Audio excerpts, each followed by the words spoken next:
Ba'zi suhbatlar borki, aqlingizga aql, idrokingizga idrok qo'shadigan. Ba'zi suhbatlar bor, har bir qo'rlardan o'nchi tanisi to'kiladigan. Ba'zi suhbatlar bor, hech oxirlashni xohlamaydigan. Ba'zi suhbatlar bor, qalbga huzur, ko'zlarga nur, quloqlarga xushnat beradigan. Ba'zi suhbatlar bor, boshlanmay turib oxirlashadigan. Ba'zi suhbatlar bor, sizni siz qilib aslingizga boshlaydigan. Yana ba'zi suhbatlar borki, sizni sizdan ilib yo'q qatoriga chiqaradigan.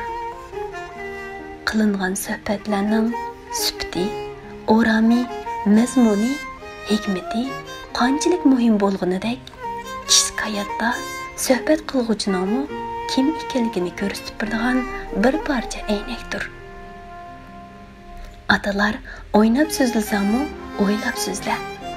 So'z eg'izda ekan sen boshqarasan, chiqqandan keyin seni boshqardi deganlar. Elib beriladigan har bir nafsimizning hisob berilganidek, degan aytganlarimizdami hisob beramiz. Yaxshini niyat qilg'uvchi bir qalbingiz, yaxshilik qiladigan bir qo'lingiz, yaxshini so'zlaydigan bir tilingiz bo'lsin. Bular qalbni ochquchi sehrlik angishlardir.